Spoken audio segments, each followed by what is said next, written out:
Britain in the 1930s was not always a happy place to be. The country faced economic hardship. Many battled with unprecedented levels of poverty, and the policymakers of the day were preoccupied with one central and crucial question: should Britain rearm her once mighty military ahead of what many believed would be a second Great War with Germany? Yet, despite this ongoing sense of foreboding, the months of 1936 were dominated by a question that seemed almost trivial. The newly installed king, Edward VIII, had fallen in love with the soon-to-be twice-divorced American Wallis Simpson, and he was determined to become husband number 3. In this debut season of our brand new podcast, we explore the abdication crisis, attempting to reconstruct events from available source material and solve the many mysteries that surround Britain's most recent royal revolution. Hello, Royal History Geeks, and can I start by saying Happy New Year? My name is Gareth Streeter. I am the creator of Royal History Geeks, and I am here with royal commentator James Taylor to continue our series on the abdication crisis. James, Happy New Year. How are you? Happy New Year to you, Gareth. I'm very well. How are you? I'm very well indeed, thank you. And I understand that since we were last recording, you have been to see the King. Is that correct? Well, I've seen him a couple of times, actually. But yes, Oh. I was at Sandringham on Christmas morning, which was very special to have had the opportunity to be there because you get to see all of the royal family, and it's quite a large contingent of the royal family, go to church at St Mary Magdalene on the Sandringham estate. So you get to see them come through the gate to walk across the paddock into the church, and then afterwards they did a walkabout and spoke to people in the crowd. The King was on the opposite side of me, although I did get a couple of nice pictures of him. But I did get to shake hands with the Queen and the Duchess of Edinburgh, and so it was a lovely occasion, lovely to have the opportunity to be there, and very special on Christmas morning too. Did you bow? Did I bow? I think I probably did, but it all happens so very quickly when they're on a walkabout. It's not like being presented to them at a reception or something. You know, it is very quick. You know, as they shake. You don't have much room, presumably, do you, to sort of drop into a deep kind of. No, you don't. You don't. I mean, the security is a little bit more relaxed because you are searched as you go in, and so they only have small rope barriers. But you know, when you go to occasions where you might be standing for hours before, crushed up to one of those metal barriers and people behind you, there's so little space that you can barely move. And certainly afterwards, when you go to move, you're all stiffened up and you have to try and relax before you can walk again. Because actually I saw the King and Queen just before Christmas, and I heard that they were going from the town hall in Walthamstow where they'd visited to an art gallery, and of course trying to get there when you've been stood up against that and it's cold and you're thinking, I've got to get going because I need to get there before they leave. Managed it. Well done. Well, we're going to be talking a little bit today about the royal family and church attendance, as it does come up in the podcast episode. Just before we get into the episode proper, we normally start these episodes with a bit of reflection as to where we are, what we think is going on. We're not going to do that today just because we did quite a lot of reflection in the last episode and there's an awful lot that we need to cover, but we will make sure that we do pause and reflect on later occasions. One thing I just wanted to update on, in the last episode, when we were talking about the King's Falklands holiday, which Mrs Simpson accompanied him on along with others, we said that we weren't sure whether Ernest Simpson was part of that party in order to give it a veneer of respectability. And we said we would check and come back, partly because of the rushes of Christmas and partly because it doesn't seem to be particularly easy to find a definitive source on it. We haven't yet got clarity on that, but I just want to say it wasn't something that we forgot. I mean, what it has become, as I've looked into it a bit more, clearly, which is obviously kind of obvious when you think about it, is because of the nature, because it was basically a cruise, there were people joining them at different points and getting off and going to other destinations at different points. So it wasn't necessarily a static crew. But what was certainly scandalous about it was that, the king and Wallis were living together, if you like, as a couple, sharing a room, etc. As was one of the noble other nobleman that was accompanying the king. He was effectively living with somebody else's wife on that voyage as well. So there was certainly a degree of scandal about it. Not that the majority of people would have known the specifics of that level of detail.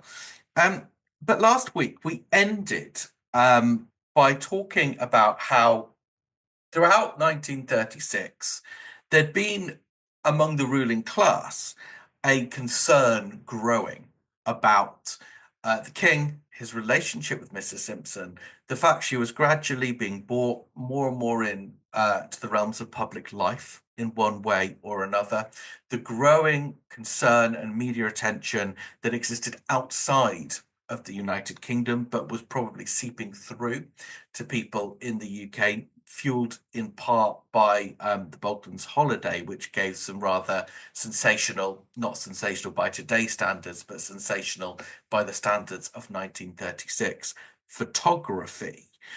But however alarming that had all been, there was always the reassurance that ultimately Wallis Simpson was married to another man and it could only go so far. She was not desirable even as a mistress.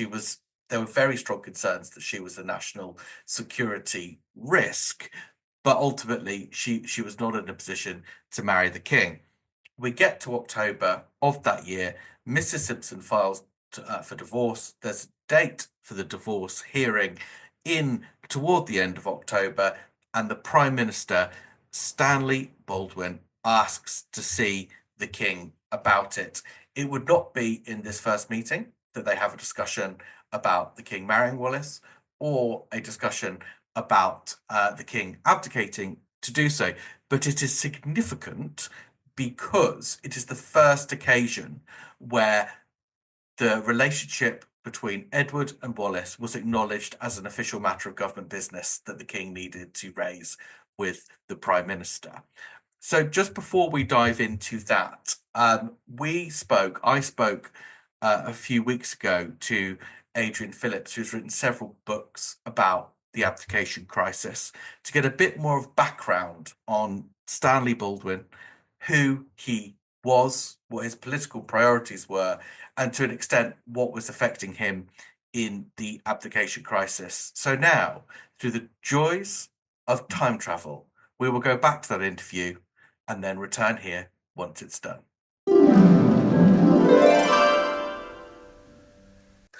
We're back with Adrian Phillips, expert on the 1930s and the abdication crisis, and author of The King Who Had to Go, The First Royal Media War, and Winston's Bandits. Adrian, we are going to spend quite a lot of the podcast that you're beaming into today talking about Stanley Baldwin and his initial actions with the king and his conversations with the king and other ministers when it became apparent that the king had intended to marry Wallis Simpson. So her divorce has been granted by this stage, and the king has said to Stanley Baldwin that he's intending to make Wallis his wife, although not necessarily his queen. So if we could just take a step back, could you tell us a bit more about who Stanley Baldwin was? What was his politics like? Could you make parallels between him and any contemporary political figure today that people may have heard of? How had he operated politically? He was certainly an extraordinarily astute politician. He saw issues very clearly, but I don't think anybody would have called him a leader. Right. He was very much a reactive politician. He was very much a pragmatist who looked at issues as they came up and tried to find a solution that was politically and practically valid. He didn't have any great vaulting ideas or principles that he wanted to use his time in office to impose. He just wanted to manage the affairs of the country well, with the least problem possible. And was he seen as a safe pair of hands? Oh, very much so. And in fact, one of his election campaigns had it as his slogan, "Safety first, vote Baldwin." Right. It didn't actually work electorally, but that's certainly how he wanted to profile himself. So, I mean, I've heard some people compare him to a kind of John Major sort of figure, sort of not overly ideological, but reasonably steady. Is that fair, or is that not really doing Mr. Baldwin doing him justice? No, and very, very, very much so. Not ideological at all. On one level, he has got an unfairly hostile reputation for laziness and disengagement. That was essentially a pose. He didn't want to appear to be prisoner of anything that had been going on. Right. So he, at least in public, held himself back from what was going on. And when there was an issue like rearmament, which he understood was a real necessity, but was very unpalatable politically, his mission was to get the practical work done, but without offending the public, which had the accidental ill effect that, yes, Britain started rearming, but rearmament as a tool to confront the fascist dictators was just not part of the strategy. And you can create an argument saying that, yes, maybe it would have been better to shout more about rearmament than actually rearming, but that was not the Baldwin style. By the point where the king has told Baldwin that he intends to marry Wallis Simpson, the king and the prime minister have only been working together in that capacity for 8 months or so. But they are no strangers to each other, are they? They knew each other reasonably well. Is that right? So they'd spent 3 weeks together on a tour of Canada in the back end of the 1920s. So Baldwin had an opportunity to observe the Prince of Wales very closely. And in fact, there is the celebrated incident in which Tommy Lascelles, who was a private secretary to the Prince of Wales, was so worried at how erratic the Prince was, he took Baldwin, or he had a quiet conversation with Baldwin in Government House, and said to him, blurted out to him, "I'm so worried that sometimes I wish that I would hear that he'd fallen off his hunting horse and broken his neck." And Lascelles claims that Baldwin said, "God forgive me, so do I." When the king told Stanley that he wanted to marry Mrs. Simpson, and Stanley seems to have been fairly unequivocal early on that couldn't really happen with him remaining on the throne. Do you think Stanley Baldwin saw a problem, or do you think he saw an opportunity, or both?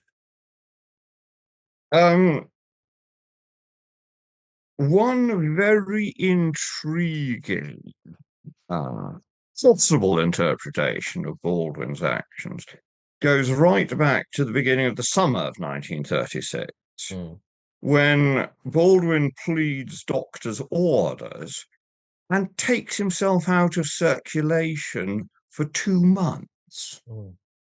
He just goes to remote country houses in Wales and then in Norfolk, and he has practically nothing to do with government. Which you just can't imagine a prime minister doing today, can you? Absolutely unmanageable. The conventional explanation is that after the stresses of the diplomatic crises, he was on the verge of nervous breakdown and genuinely needed the rest. I think you could make an argument for saying he knew that it was going to go badly wrong with the king, and that he couldn't do anything to ward it off in advance. So his best strategy was to keep an ultra low profile and this is where I'm using somewhat loaded language, leave the king enough rope to hang himself. I see. We always sort of start with the assumption that everybody understands why marrying a twice divorced woman would be such a problem. But why did the government consider it such a problem that the king wanted to marry a woman who was now free to marry but had two living previous husbands? Certainly there was a huge stigma about divorce in those days. Even winding forward a few years into the Second World War, officers on the front line were being called to explain why they'd got involved in divorce cases. Socially, things were radically different. There was, though, a fair amount of hypocrisy. Yes, marrying a divorcee was a challenge, but there were protocols. If you let the dust settle for a couple of years after your divorce, if you'd gone abroad, yes, it wouldn't be totally well looked on, but you could get away with it. And that was very much the strategy that Duff Cooper, who was the government minister, who was his only real friend amongst the politicians, was urging on him. If he just played his hand the way that society played its hand normally, if they worked to make Wallis Simpson look a bit more attractive, he probably could have got away with the marriage. It's just that for whatever reason, he was absolutely determined to get married as soon as possible. There was no immediate need to have everything done and dusted by Christmas, but it does seem that Baldwin pushes for that. Only once the decision, the irrevocable decision has been taken. Right. There is a cabinet meeting after the decision has been made, and Neville Chamberlain is sort of a bit taken aback at how rapidly things have gone. And Baldwin just pushes Chamberlain aside, and the guy he gives the job to is Sir John Simon, who is actually much more of a lawyer than a politician. And the decision having been made, Baldwin wants it got over with as soon as possible. I think as the crisis itself played out, Baldwin, there's an argument that yes, he preferred abdication, but he knew it was painful. And at any stage, Baldwin, I think, would have been perfectly happy to, if the king had decided to knuckle under and play the game. And certainly Baldwin was doing his utmost to avoid doing anything which looked like forcing the king into abdication. He made one attempt to force the pace. Well, whether it was Baldwin himself or whether he was just being a very effective politician and not leaving his fingerprints on the crucial weapon, was the Harding letter. And again, the precise story is still open to debate, but my personal reading is that the two civil servants most involved, Wilson and Fisher, saw the opportunity to do something which was tacitly desired by the Prime Minister. And so sent the warning to, or had the warning sent to Edward. Of course, Edward knew that it was ultimately Baldwin who was talking rather than Harding. It seems that that's an extraordinary letter for a private secretary to write if he didn't feel he had at least support from other circles, if not instruction. Yes, I think it expressed his feeling. I don't think there was a word of artifice in it. And I think that the two civil servants, Sir Horace Wilson and Sir Warren Fisher, genuinely believed that it was an urgent necessity. So there was no way that they'd been manoeuvred against their wills into doing this by the Prime Minister. Baldwin was an extremely astute politician, and he knew that sometimes there are circumstances where if you do nothing, things will happen that you want, but your fingerprints aren't on that. On them. Thank you very much for those absolutely essential thoughts on Stanley Baldwin and the beginnings of the crisis, which will really help inform the rest of our podcast. And we shall speak to you again soon.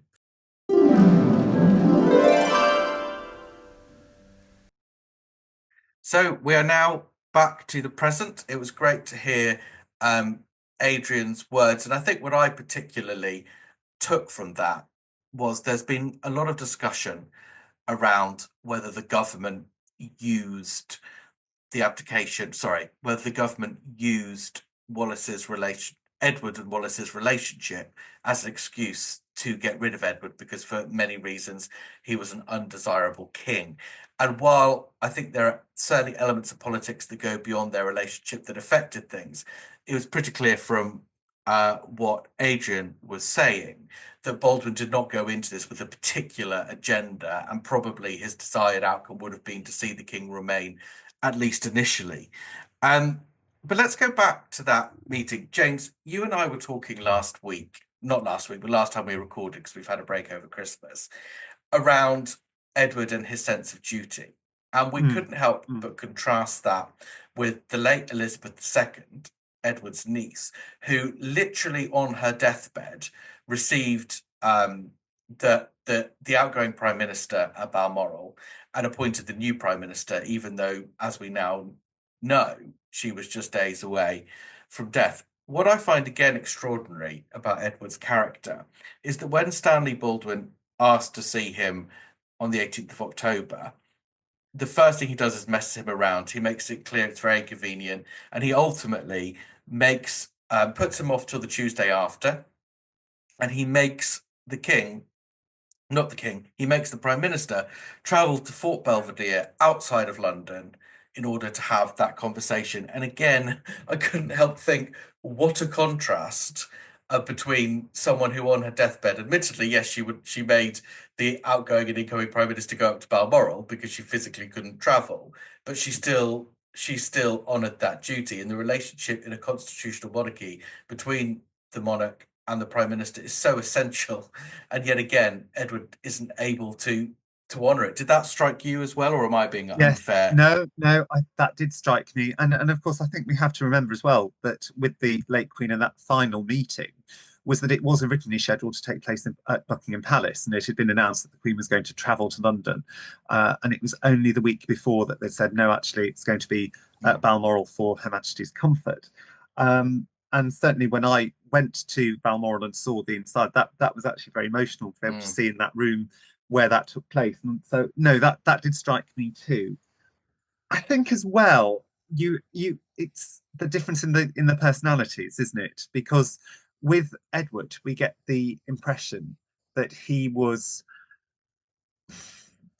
had, but both the sort of nonchalance that comes with the class that he was from, that he was the king, and so therefore he could order, the Prime Minister to meet him wherever he chose, but also that there was this sort of lack of awareness for, it's not just you inviting whoever, it is the king inviting the Prime Minister. Yes, it's not just a personal meeting; it is a matter of government, and so it's not just a lack of respect for Stanley Baldwin; it's a lack of respect for the office of the Prime Minister, and so I think as well that you can see with the way that he was known to treat government ministers, officials, that they had to fit in with his convenience. We have this meeting, and Baldwin basically, and Edward VIII, or the Duke of Windsor as he became, gives quite a detailed account about this in his memoirs, but he sort of talks about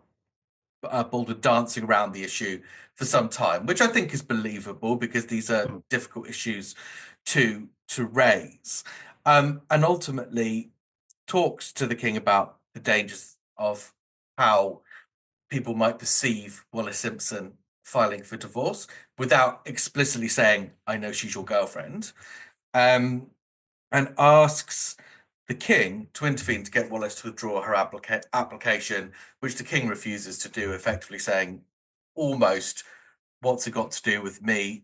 And by Windsor's own words later, he seems to say, why should she not be able to get divorced just because she's a friend of the king? And if that's true, then that is disingenuous to the point of dishonesty. If he's sort of saying it's nothing to do with me, so that doesn't end in the king intervening in the divorce.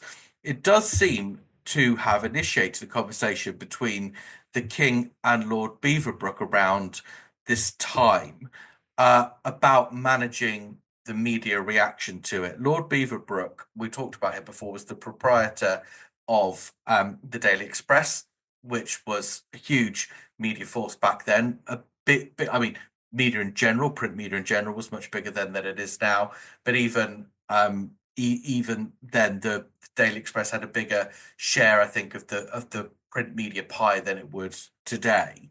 It's today, I think, seen as somewhat secondary to the Daily Mail. I don't think that was the case in the 1930s.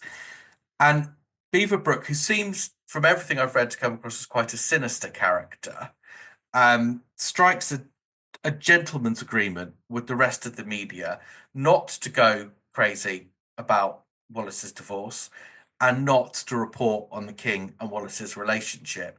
It seems that there has been a sort of general Pax Britannia around that anyway. There hasn't been reports earlier on, and at this stage it seems to get formalized that the media are not going to report. I mean, how credible do you think it would have been for anyone to think that the media would have been able to hold this story for long? I don't think it was. It became increasingly less credible as time wore on, because if you look at where we are now, late October, early November in 1936, if you then look that within 6 or 8 weeks the king had abdicated, it was clearly coming to a head, and with the divorce as well coming up, the divorce hearing, I mean, that would be reported on legitimately as any divorce hearing would have been in those days. And I know having it in Ipswich rather than having it in London would have lessened some of the impact, but even that was the plan, at least, I think. Well, yes, I think out of sight, out of mind. I think that it means that you're going to have fewer reporters probably on the doorstep, but it's not going to stop. Ipswich is not very far from London. No, and even if it were, even if you'd been in, I don't know, in Aberdeen, for example, they would have sent people there. I think that it's naive to think that it would have stemmed that completely, but I think yes, it probably did make it slightly less prominent, but I think that it got to a stage where there was just too much happening for it to have been credibly kept out of the public domain for long. And of course, again, and this is where, if you're in the know, you're in the know, and you start to interpret different pieces of coverage differently to how you might be coming to completely cold. But of course, Wallis does have her divorce hearing on the 27th of October. She is granted her decree, nisi. Did you say nisi or nisi? I'm not quite sure how you... Well, I've happily never been divorced. No, I think have I. I think you say decree nisi, which is just and the way divorce law worked in England and Wales then, and I believe still does, although I wouldn't claim to be an expert, is divorce works in two stages where you get your decree nisi, and it's like a provisional divorce. It's kind of like you're divorced provided nothing comes to light in the next 6 months or so, which undermines the case. Or unless you decide to reconcile. Unless you decide to reconcile. You could, at that point, decide to reconcile before Yes. the decree becomes absolute. It's when the decree becomes absolute that the marriage is formally ended. Yes. And so, when you're free to marry again, crucially. You're not free to marry again after phase 1. You have to wait till the phase 2, which I think is normally about 6 months later. Certainly it would be in the case of Wallis and Ernest Simpson. But it does get reported on as a society divorce, as would be expected. What I find interesting is, and we talked a bit about this last week, despite the media silence in the UK, which had clearly existed before, but had been formalised by Beaverbrook at some point during October, there does seem to be things seeping out. And again, we alluded to this last week, but there are government reports of men in Lancashire, so not close to London, refusing to sing God Save the King in theatres, stating the King's behaviour as the reason for that. Yeah, and of course, I think it's important to reiterate at this point that while that sounds now a bit of a nothing thing, we have to remember that the national anthem was sung at not only theatre but also cinema performances. Each theatre or each cinema would end the show with the national anthem, and everybody was expected to stand up and sing. That's and I think this was a cinema actually. And that shows the difference between society today and society 90 years ago, where that was just an accepted part that everyone would do that, whereas now it's very it's unusual that we sing the national anthem except at big at national sporting events. We don't tend to see it we certainly don't see it in theatres, we don't see it in cinemas, and we don't sing it often in church, even only really on Remembrance Sunday, except for if the King is present. So when I was at Sandringham at Christmas, they sing the first verse of the national anthem before the rest of the service, but that is all.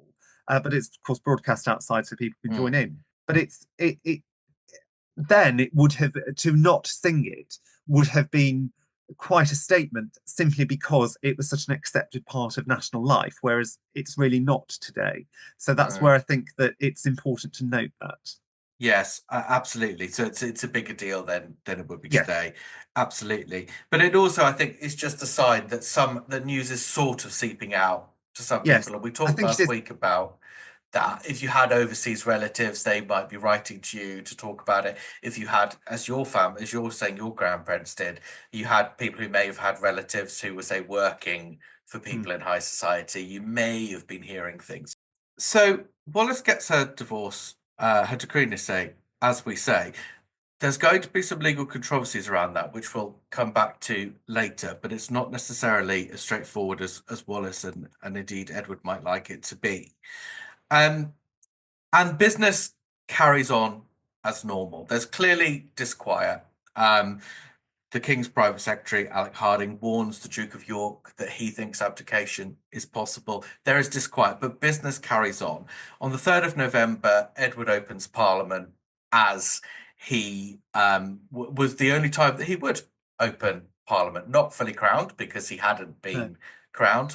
And he interestingly gives quite an account of it in his own memoirs, which is interesting to read. But it seems at least as if business is carrying on as normal. And if you just as a slight aside on that, if you visit Belton House in Lincolnshire, Lord Brownlow was the King's Lord in waiting at this point, and had been his equerry. There is a portrait of the King at the Palace of Westminster, and Lord Brownlow has actually been added into the into the scene where he wouldn't have been at that point, just because of his proximity to the throne. And so if you go to Belton House, you can actually go and see them. Oh, so just for a vanity thing, he's had himself painted in, basically. Yes, he wasn't. I forget the story. I'd have to look it up, but he wasn't. Although he might have attended. Yes, he attended as a peer because he was Lord Brownlow, so he would have been in the Lord's chamber. But he's actually portrayed in the portrait along with the king arriving at the Palace of Westminster. Oh, I see. Which is actually it's only the sort of the old traditional officers of state that do that, isn't it? Like Lord Chamberlain, and he wasn't one Lord of those. High Chancellor, Lord Privy Seal, etc., etc. And so he's actually been inserted into the image in a place where he wasn't, just so that he can be put in the same. I might do that in the same frame as the king. Wow, there you go. Be careful which friends you pick, is all I would say. Well, I'm sure we'll talk a bit more about Brownlow and the king and their fallout later on. Yes, I'm sure he will come up a fair bit. There are lots of people that come up that we're not going to have time to do justice to. I mean, one of the things I was actually thinking was, should we do a bonus episode or just talk you through some of the other characters and personalities that people could refer to? So if you think that would be useful, if we're throwing a lot of names, you think, I'd like to know quite a little bit more about Alec Harding, please let us know in the comments, either on YouTube or get in touch with us on the socials, drop us an email, because we can do an episode looking at some of the other personalities.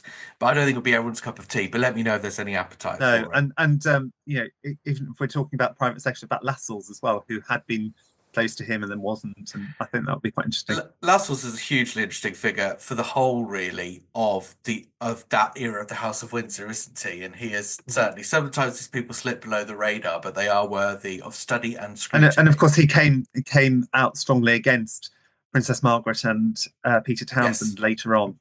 He did, and arguably incorrectly advised Elizabeth II on it. So, Alec Harding, speaking of aides and private secretaries, Alec Harding was the King's private secretary. A very important role. Private secretary to us makes you think of someone who goes around taking minutes of meetings or arranging diary appointments. And they would have done a degree of that, but it was a very powerful position. And it's kind of like the chief exec of the royal court to be the King's private secretary. So it's incredibly important, incredibly senior.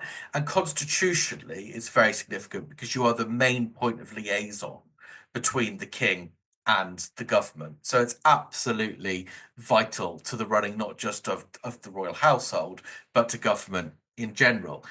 Alec Harding works for the King, but he very much seems, he clearly doesn't like the King, and I think that's a long-running thing. I don't think it's just a recent abdication crisis thing. And he clearly considers his loyalty to be toward the institution of monarchy and the country, rather than to Edward VIII as an individual. And this is not lost on Edward VIII, and that's very clear for the Duke of Windsor's memoirs. I mean, I would call that professional. I think the Duke of Windsor would have called it treacherous, perhaps. But he writes on the 13th of November a long letter to the King, which is incredibly blunt. And most people believe that he would not have written this letter without at least the tacit agreement of the government.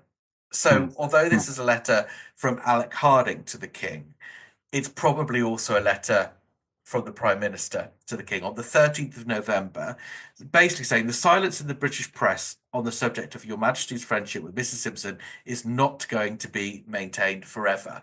And I think it's worth saying as well, the government were picking up on sides with this. They were talking to journalists who were saying, at the first sign of being able to break this, we will, or if we think someone's about to do it, we'll do it first. So we look back on it as this period of peace where they didn't mention it, and indeed it did end up being that. But I think on a day in, day out basis, it felt incredibly tumultuous, and it could break at any time. Well, I think as well, sometimes you have to remember that sometimes the worst punishment is not having any, because you're constantly waiting, is this going to happen? And I think that's the case here, because although we, in retrospect, look back thinking that was the golden hour, if you like, that the news was kept quiet, that it was all hushed up, and that these negotiations were able to go on in the background. Of course, at the time, they wouldn't have known that. And so there was always this constant threat. And especially after those, and I think as well, remember that the images in the summer had changed a lot of people's perspective over that, because if you were in the know and you'd seen those, I mean, they were quite intimate. Well, I say intimate by our standards, not intimate, but seeing the king in his swimming trunks and Wallis Simpson in her swimwear. I mean, not that they were indecent in any way, but showing a degree of intimacy which one between the couple, but also, you couldn't imagine having seen pictures of George V in his swimming trunks, or I can't now. No, but you you can't imagine them having been published. No, you can't. You can't. And so therefore, mind you, having said that, I mean, George V was quite an attractive. Let's move on, James. Let's move on. But the point I'm making is that you wouldn't have seen that being those images before then. So it's showing that degree of intimacy which people would have not been used to. Exactly. And for the government, the idea that that would be repeated in the British press would be pretty unbearable. So, as I say, Harding's written to the king with this warning. He's basically saying, judging by the letters from British subjects living in foreign countries where the press has been outspoken, the effect will be calamitous. So he's basically saying to Edward, this situation cannot go on forever. You need to sort it out. And if you don't play ball and behave as you should, it's going to be bad for you. And it's a coded warning from the government to Edward, as most historians understand it, but officially coming from Alec Harding. Now, two things happen as a result of this letter. One is that the king asks a lawyer friend of his, Walter Monckton, to act as his liaison with Downing Street. And the second, and I suspect this comes from Monckton, this initiative, they seem to actually put a plan together and in place for getting to an outcome and bringing this situation to a head, which kind of has to come at the king's initiative, because the government can't do anything until the king is candid about his intentions. Walter Monckton, I think, is an interesting figure. He has clearly been involved prior to this. This is after that. This is between the 13th and 16th of November that the king officially names Monckton as his liaison with Downing Street, effectively sidelining his private secretary, who the king never forgives for being the author of that letter. And that's pretty clear from the memoir and indeed from context at the time. Monckton had clearly been involved before. No, and also worth pointing out that Harding did go on to be private secretary to George VI, and that they were, and that he and Queen Elizabeth were close to Harding. So he obviously backed the right horse, shall we say? He absolutely did, and I get the sense, I don't know much about him, that wasn't it wasn't a moment of self-interest. I can tell that this ship is sinking, so I'll jump to the next one. I think he was, by his own beliefs, working for the national interest, and everything I've read makes me think he did the right thing. Yeah, and I think when William Shawcross's biography of Queen Elizabeth, Queen Mother, was published, and then there was a later edition where he'd published a lot of the letters that she had sent. There were letters to Harding around this time, and certainly later during the war, the early part of the war years, which shows the closeness between them. And so I think that again, I would say it wasn't just a personal closeness; it was because of shared interest in keeping the royal show on the road during those days, which were very difficult. Absolutely. Walter Monckton is an interesting character, and the sense I get from having studied this now with you over the last few weeks is I think he's quite a brilliant man, and Edward was lucky to have him in his corner. But I also have the sense that he was perhaps the only real friend Edward had. And what has become clear to me during, again, our study of this is that all the other supporters of the king had a very clear other agenda for supporting the king, and frankly were quite happy to sacrifice Wallis. They wanted to keep Edward on the throne for whatever reason, but they were all kind of recognised it couldn't happen and wanted to sideline Wallis, including Wallis herself, it would seem, who wanted to be sidelined. And that means, of course, they were not supporters of the king at all, because what the king wanted above all else was to be with Wallis in whatever circumstance. And I think even many of his supporters misjudged that. Monckton seems to be the only one that genuinely wants to help the king achieve his outcome. And indeed, him and his wife maintain a friendship with the Windsors subsequently. And I think there was some genuine friendship in that. Yes, I think you're right there. Because if you look at a lot of the other people who were friendly with them up until this point, they do seem to fall away at the time of the abdication. You know, they do tend to try and ingratiate themselves with the new regime, with George VI and Queen Elizabeth, and with varying degrees of success. I think it depends on just how close you'd been to Wallis and Edward, but more to the point to Wallis, how you fared in the new court. I'm sure that's true. So now that you've got Monckton at the helm, they start putting a plan into action. So on the 16th of November, the king meets with the Prime Minister and informs him that he intends to marry Mrs Simpson when she becomes free to marry. And crucially, and I'm not sure this was necessarily said at the meeting, but it's quite clear from a number of sources that he wants to marry her prior to his coronation, which is scheduled for the spring of 1937. And he intends to have her crowned with him in some capacity, although he seems open, even at the early stage, of accepting that she wouldn't necessarily be queen. So then, if you like, the 16th of November is, if you like, the day that the abdication crisis becomes a constitutional crisis, that 1936 becomes an official moment of constitutional mayhem for the government to sort. Yes. Well, I mean, certainly, you know, that's when Pandora is out of the box, isn't it? You know, you're not able to go back on that because the king has made it quite clear that he intends to go through with this marriage. And the government have to now do something. I think that's the thing. You can't just not respond to that. What's interesting... Well, to use an analogy, it's the end of the phony war, isn't it? Because until this point, the government has known that the king intends to marry Mrs Simpson. The king knows that the government is opposed to his marriage, or senses that the government's opposed to his marriage.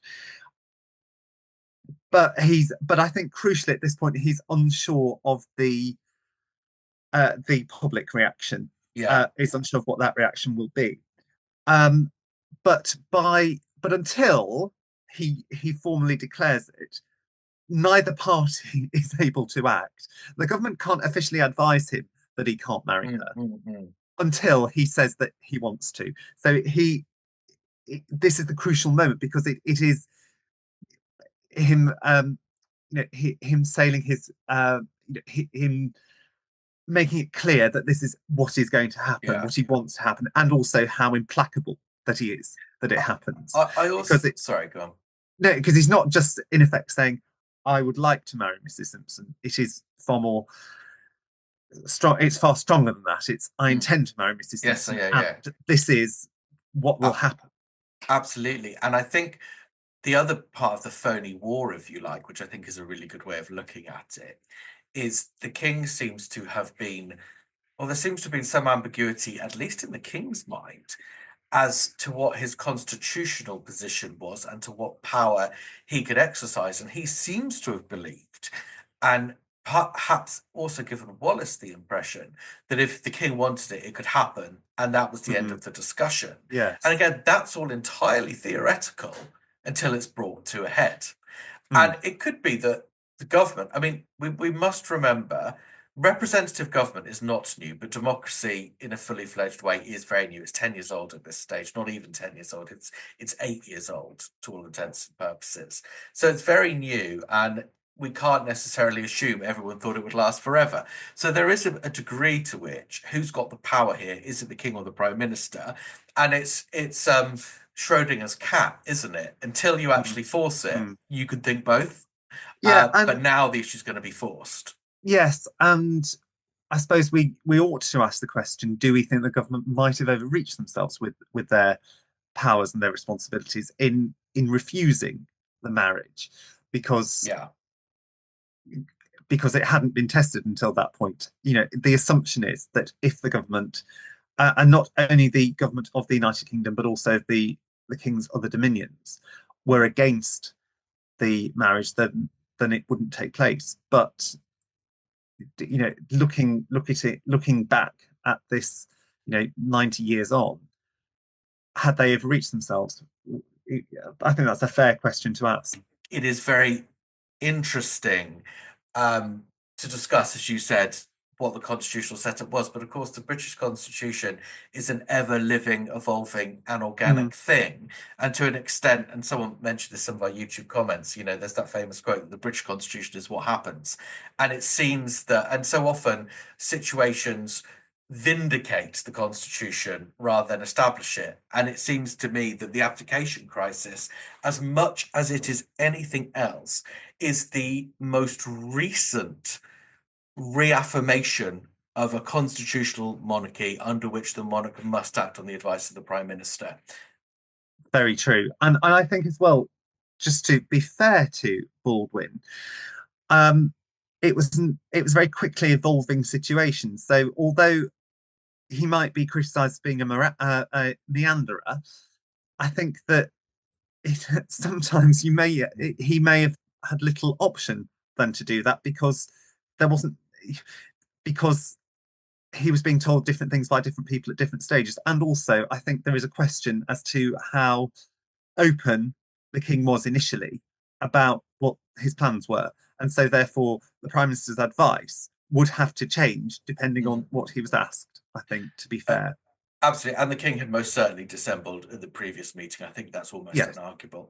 So, interestingly, it's quite a day for the king on the 16th of November because he's told Baldwin and then he heads over to his mother's, to Queen Mary's, for dinner. Marlborough House, you're saying she was living, is that right? Yes.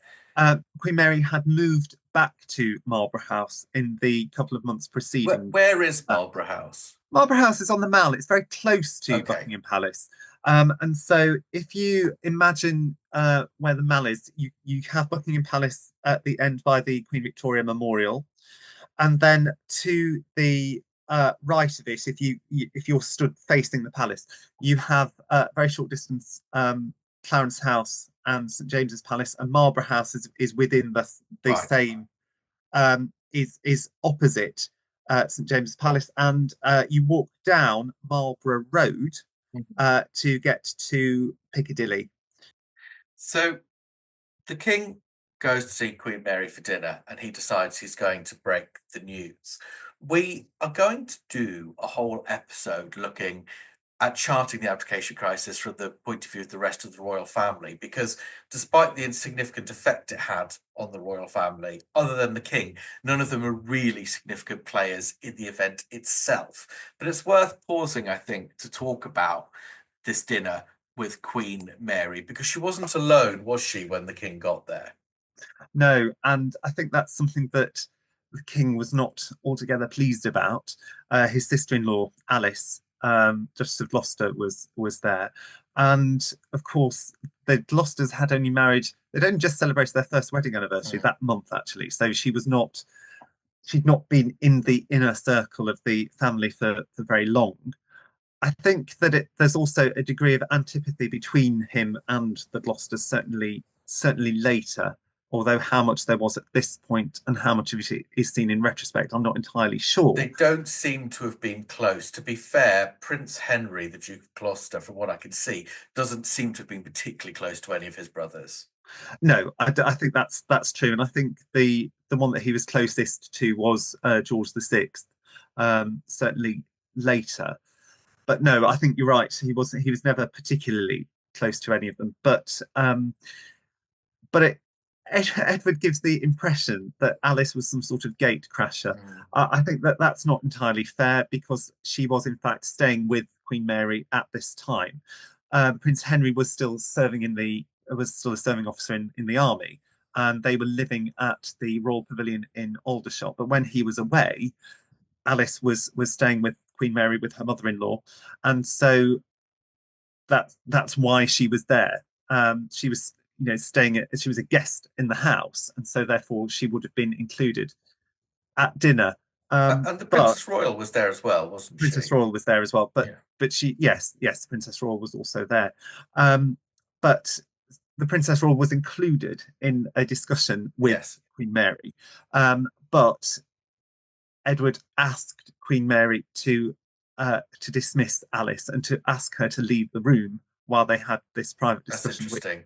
Which he doesn't say that in his memoirs. He says in his memoirs that Queen Mary just said, "Oh, Alice is very tired, so she'll be going to bed," without him initiating it. So I think that's interesting. But in Alice's memoirs, she remembers it differently. She does, yes. And Alice's memoir was published in 1983. So when she was still, her husband had died, but she was still alive, and the Duke of Windsor had died, but she was still alive at this point. She was. It was just after her 80th birthday, and it was reissued again for her 90th birthday in 1991. But no, she writes that Queen Mary was noticeably angered that he had asked her to leave the room, and but nevertheless she did. Alice didn't, by her standards, didn't actually want to be there for that discussion anyway. I'm sure she didn't. And she also wrote how apologetic Queen Mary was afterwards towards her, saying that, "I'm so sorry that I had to ask you to leave. But there was a matter of great significance that needed to be discussed," without going into detail with her at this stage. But Alice was clearly aware of what it was. She said that it was obvious what that conversation was going to be. Although I think there is some ambiguity at this point about what he thought the outcome would be in this discussion with Queen Mary, whether he felt that it was, "I'm going to marry Wallis and abdicate," or whether he still felt that there was an opportunity for him to remain king with her at his side, either. But in what capacity? I don't think it was entirely sure. I don't think it was the issue of this morganatic marriage. Stage. I think it's worth saying again how quickly all of this was happening, and there are times, and we'll see this more next week, where someone, when you write things when you write things down on a piece of paper about what people say over the space of these few days, you think that's entirely inconsistent. Why would someone say both of those two conflicting things? But of course, when events are moving at absolute breakneck speed, that's exactly what happens. So because we're not logical, consistent beings all the time. So I think that's very I think it's still all quite ambiguous at this stage. What was Queen Mary's reaction, or what do we know of Queen Mary's reaction? Well, it's difficult to judge what her reaction was. I think the most credible of the reports that one hears is that she was both shocked, although why she would have been shocked, I mean, she knew this relationship was going on, but I suppose there's a big difference between knowing that they're having a relationship and that he actually intends to marry her. I think that's through several. I think we can gauge that through several things, because of course there was this feeling that the year previously, when Wallis had been introduced to Queen Mary and George V at the Silver Jubilee Ball, that it had been done by some means, by some nefarious means, that they'd been tricked into meeting this woman that had been previously divorced, even though she was still married to Ernest Simpson at the time. But also, I think that from what we know Queen Mary to have said later, so we don't know if she said this at this point, that so many young men of his generation had given their lives in the First World War in service of their country, and yet he was not willing to sacrifice Mrs Simpson for his own, to carry out his duties as king. Whether that was as I say, whether that was at this point because we're not clear exactly what he was proposing, I think that it's that we know that that's what Queen Mary's ultimate reaction was, and so I think that it's not inconceivable to feel that she would have felt that at this point that he was allowing his personal well, whether she would have used the word lust, but using his personal attraction and that he was not willing to give that up to carry out his duty. So, speaking of traditions and traditional values, etc., that Queen Mary so embodied, one of the next things that happens, if you like, in the campaign for the abdication crisis is the suggestion of a breaking or at least a compromise with another tradition. And that is the concept of the morganatic marriage. And basically, as I understand it, and again, I think this does make sense in the context of lots of people hearing snippets of information at different times, working very, very, very quickly to try and get an outcome. But Esmond Harmsworth, who's the proprietor of the Daily Mail, so I suppose a competitor, but to an extent a collaborator of Beaverbrook's as well, meets with Wallis and suggests to her the idea of a morganatic marriage, to which Wallis, not unreasonably, says, what is a morganatic marriage? So probably quite a few of our listeners are thinking, what is a morganatic marriage? So James, what is a morganatic marriage? Thank you, Gareth, for putting that onto me. It should be pointed out that Queen Mary's father was the product of a morganatic marriage. So her non-English father, her non-British father. Yes. And so certainly Queen Mary herself would have been familiar with what a morganatic marriage was.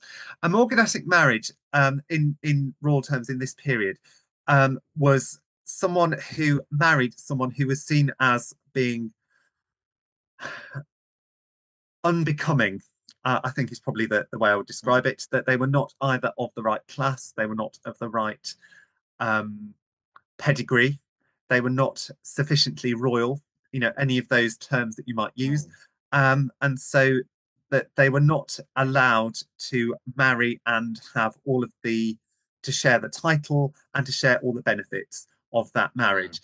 And any children that were born of that marriage, again, would not inherit the titles to which they normally would be allowed to. And so in Queen Mary's family, they were descendants of the King of Württemberg, and so they had the marriage there was seen as being undesirable, and so therefore the Duke of Teck was the title Duke of Teck was created as a lesser title, and again we saw that with the Battenbergs. Yes. And interestingly enough, Queen Victoria took a very sympathetic view, and of course allowed both her first Prince Louis of Battenberg to marry her granddaughter, and then Prince Henry of Battenberg to marry her daughter, and was also a proponent of the marriage between Prince Alexander of Battenberg with another granddaughter, Victoria of Prussia. This didn't take place because of Bismarck and Wilhelm I were vehemently opposed to that marriage. But Queen Victoria didn't see someone being the product of a morganatic marriage as being a great stain on their character. It was something which was seen on the continent, was not part of British law and British society, and so that's probably why it was seen as being not an option at this stage. So the king mentions, well, not just mentions, but officially puts the idea of the morganatic marriage to the Prime Minister on the 25th of November. He effectively says he doesn't think it's going to work. Again, he seems to have been reasonably upfront. And also, and I think he is right on this, that enacting it would require parliamentary legislation. And I think it's worth remembering, and we'll talk about this, I think, again at a later stage, because there are parallels. When the current king, as Prince of Wales, married Camilla, Camilla Parker Bowles as she was. And she took the title Duchess of Cornwall because she didn't want to be seen to be using the title used by Diana, the late Princess of Wales. It was initially said that upon Charles becoming king, she would take the title of Princess Consort. Yes, which is sort of borrowing the principles from a morganatic marriage. But it's worth saying there that it was clarified in Parliament that would only be a stylistic change, and that legally, in that setting, Camilla would be queen. And therefore, I think that does give some backup to Stanley Baldwin's point here, that if they were to go for a proper morganatic marriage and not have Wallis as queen, that would require primary legislation in Parliament. And basically, Baldwin doesn't want to do that because he doesn't want to open up a can of worms in Parliament, which that sort of legislation could be amended for all sorts of things. It could, and Baldwin also makes it clear that it would need to be agreed by all the parliaments and the dominions, and he also tells the king that is very unlikely to happen. Very unlikely. So again, the king's left in no real doubt, but he still instructs Baldwin to go and put it to the cabinet. He does, and Baldwin agrees to go and do that. And what becomes quite contentious a little bit later on is, and this is no surprise, all the dominions, except for Ireland, who perhaps see this as an opportunity to basically get one over on the Brits, all the dominions come back with a pretty emphatic no. But there is a strong sense from Beaverbrook and others that the way Baldwin presents the arguments to them, he basically gives them a fait accompli, because he asks the question in such a way as it would only solicit a negative response. I think that's probably an ambitious reading of the situation from Beaverbrook's point of view, because I don't think there's any situation where the Dominion Prime Ministers are going to come back and saying, we're okay with this. But it is a legitimate point that by this time, the king was king of each of the Dominion countries as a separate, if you like, as a shared separate arrangement. He wasn't king and emperor over them. He was emperor of India, but not of the dominions. We're talking about Australia, South Africa, Canada, New Zealand. So really, the Prime Minister of the United Kingdom doing this liaison for him was not necessarily inappropriate, but was not the only channel that would be legitimate for the king to go down. So there is some talk in Edward's party of, could we approach the Dominions separately, but ask the question in such a way that we might get a different answer. That doesn't happen, and I suspect that's because in short order they realise they're not going to get a different answer from the Dominions. Yes. So it seems that the morganatic marriage as an idea is killed off fairly quickly. I can understand Edward would later resent this, and this is one of the few points where I do have some sympathy, because when Wallis was later denied the title of Royal Highness, or the style of Royal Highness, but he had it, and we'll talk more about this, so apologies, we haven't really got time to give context to that now, so apologies if that doesn't make much sense. But he would later argue, well, I have got a morganatic marriage, effectively, which he didn't. Strictly speaking, he didn't legally, but to all intents and purposes, he did. Yes. And you can see his point. It said, well, clearly it does seem to be possible. Yes, and I do think that, and I think that's one of the few times when it's difficult not to have sympathy for him, because if you have given up your throne to marry somebody because you've been told you can't have a morganatic marriage, and then she doesn't share your style and title, then you could see why he'd be resentful. Yes. And I think it's also worth saying that what you do see, of course, much later, half a century later, more than, in the case of the former Prince of Wales and Camilla becoming styled as the Duchess of Cornwall, you do see enough flexibility in the system to accommodate not a morganatic marriage by law, but, if you like, the benefits of a morganatic marriage. True, although I suppose the difference with that is that as Duchess of Cornwall, Camilla was always Her Royal Highness, so Yes, she wasn't absolutely. denied the style, and she was legally Princess of Wales. She was, yeah. She was using the title Duchess of Cornwall in the same way that in Scotland she used the title Duchess of Rothesay in the same way that the Prince of Wales, as was, used to style himself as Duke of Rothesay in Scotland. Yes, yes. Rather than as Prince of Wales. And Duke of Cornwall in the southwest. And Duke of Cornwall. When he comes down here, he's normally the Duke of Cornwall. Exactly, and so it's not unusual for them to use those titles within those territories. So while the principle is similar, the execution, I think, was very different. Yes. But anyway, despite a rather ferocious amount of discussion over a short period of time, by the 29th of November, Baldwin made it clear to the king that a morganatic marriage was not an option, and that seems to have been accepted. On the 1st of December, and we should say there have been murmurings in the media before this, so there are articles and editorials that could be read, if you're aware of what's going on, as a criticism of that. So there was an editorial in the Times that talked about how we must be wise and resilient in front of any domestic or international crises which may occur, which some took as a veiled reference to Edward VIII, but who knows? But on the 1st of December, Alfred Blunt, the Bishop of Bradford, gives a speech.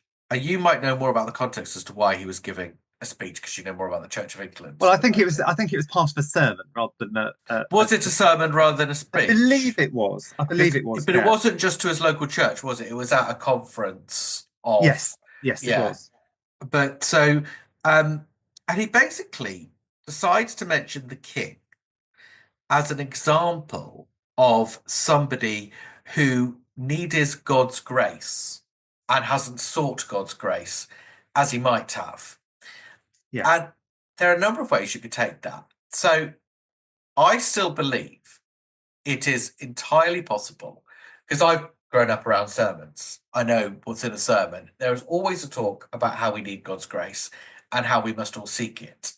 And as a result, it could well be an echo of criticism that had already been made to him by Archbishop Lang, that he isn't being seen to go to church. And therefore, that's a bad example because he's not seeking God's grace, rather than he's doing something despicable and must seek the grace and mercy of God right now. Yes, and I think that is probably more likely. Why?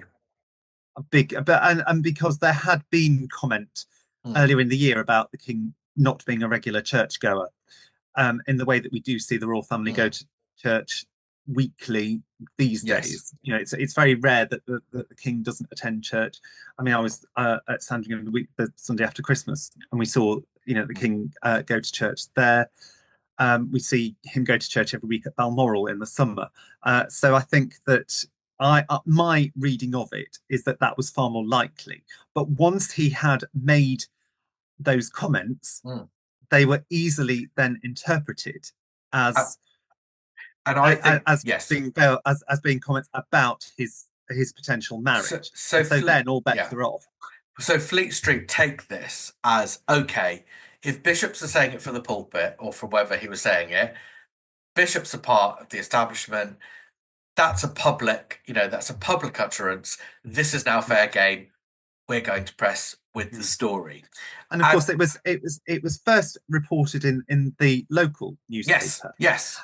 And had caused very little comment. But the reporter who had included it in the local newspaper then sold it onto Fleet Street. And once that had happened, that's when all bets were off.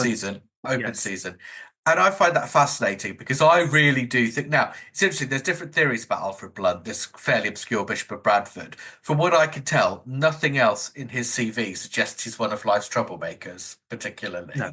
Interestingly, the Duke of Windsor, in his memoirs, heavily implies that Blunt was part of a communist cabal working within the Church of England, and as a result was targeting the king. I do not know if there's so many facets to this conversation, it's hard to research them all. But I don't know whether there's any evidence for that whatsoever. But if someone else does, please let us know. It sounds to me like it's just the king sort of sour grapes, effectively. Well, I think as well that, and again, I don't know the extent to which any of them are true, but there are lots of conspiracy theories that have grown up around the abdication, and I think that I would put as another one of those. That's not to say I would dismiss it, but I think that it requires a lot of contingent factors to be put into place for that to be true. I mean, Blunt himself did say that his role in the abdication crisis had been absurdly exaggerated and had been misinterpreted.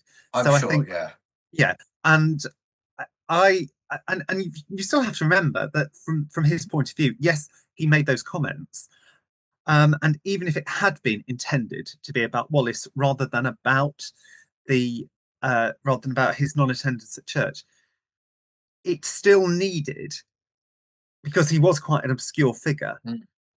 I think that had it been intended to make a bigger splash than it might have done, to have that certainty, then you'd have had a more senior bishop, and not necessarily the Archbishop of Canterbury, but the Bishop of Durham or London or Bath and Wells, or one of the senior bishops who would automatically have a seat in the House of Lords would have carried far more weight than the Bishop of Bradford, who was a fairly obscure figure. And I don't think there's any suggestion that this was a Church of England authorised operation, if you see what I mean. No.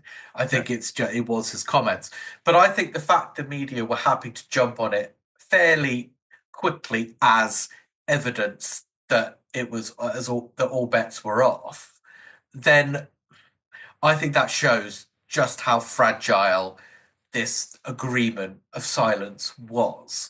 It shows why the government was so worried about it breaking. It shows that Harding was probably right in his observation a couple of weeks before that it could break any day, because they were clearly ready to go with everything and was waiting for a green light.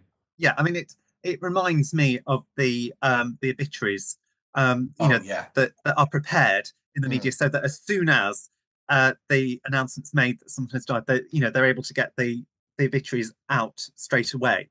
That everything's prepared, and so I think that was the case here. They'd got all of the information ready about Wallis, about the king, about their summer cruise, about the Jubilee Ball, about all of those stories were then suddenly put into print, and very quickly. So I think that, yes, you're right. That does indicate that they've been prepared. I mean, very quickly, because this is on the 1st of December and it breaks at the Nationals on Thursday, the 3rd of December. And it is from this point an incredibly significant day that people would en masse have in the United Kingdom have known about the relationship between Wallis and Edward. It was still reported successfully. It wasn't like, oh, they're lovers and stuff. But the king was intending to marry. And that, would have broken it for everyone. Even if some people had been piecing stuff together, and as I said, there is evidence some people had, I still think we have to accept that it would have been on the 3rd of December, 1936, that the vast majority of the population in the United Kingdom became aware of someone called Wallis Simpson and would not have known who she was beforehand. Yeah.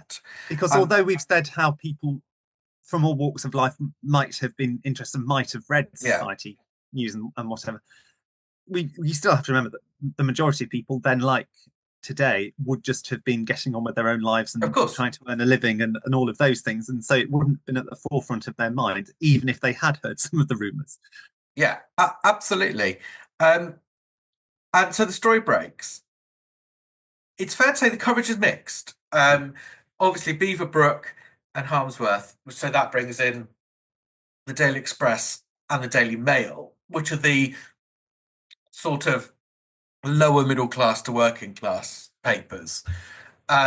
They are more supportive, obviously, because they have an editorial agenda from Beaverbrook, and we'll talk a bit more about what his agenda was next week when we look at some of the King's supporters a bit more. So that's more mixed. The Times is very negative. There is a mixture of coverage, but the cat is out the bag what is interesting is what with everything that has happened so far is the king already seems to be resigned to the fact that he's going. And he doesn't seem, from comments made to Beaverbrook and others, he doesn't seem to have much fight left in him until something quite strange happens that evening. And this is where we're going to leave for this week and pick up again next week. The king is off to see Queen Mary. There's some disputing accounts as to whether this particular incident was just before he met with Queen Mary or whether he met with Churchill and Beaverbrook, but it doesn't really matter for the point of this story. And as he leaves Buckingham Palace, he is greeted by a cheer. And all of a sudden, it's like a little switch goes in his head. He's like, hang on a minute, there could be, now the cat's out the bag, there could be a bit of oxygen of support for me. And what we're going to see next week is, while on the 2nd of December, it was looking like the king was out of the game and abdication was a certainty. By the time we get to the 4th of December, he might be back in the game. And that's what we'll pick up next week. And that is a tantalising place for us. You tease, Gareth. I know. So, as I say, next week we'll be back looking at the next couple of weeks in the crisis, or the next week really, few days, and particularly focusing on the king's supporters, the emergence of the king's party, and if you like, Edward's fight back for his own throne. In the meantime, do get in touch with us if you have any questions. The last episode of this series, I don't know exactly when that will be questions only. Also, let us know about what you think about whether we should do some special bonus episodes looking at analysis, explaining some of the other personalities. We've still got flexibility to create what people want to hear, so do let us know. But in the meantime, we will see you next week. Goodbye. Royal Revolutions is a Royal History Geeks podcast. For more information about our other podcasts, head to royalhistorygeeks.com/podcasts. The Royal History Geeks community is active across Facebook, X, YouTube, Instagram, and Discord. Just search for Royal History Geeks on your social platform of choice, and you should find us there. The first episode of Royal Revolutions dropped in December 2024. The entire first season will focus on the abdication crisis. Toward the end of season 1, we will devote an entire episode to questions, so please get in touch with us via our socials or at royalhistorygeeks@gmail.com to send any questions about the abdication crisis our way.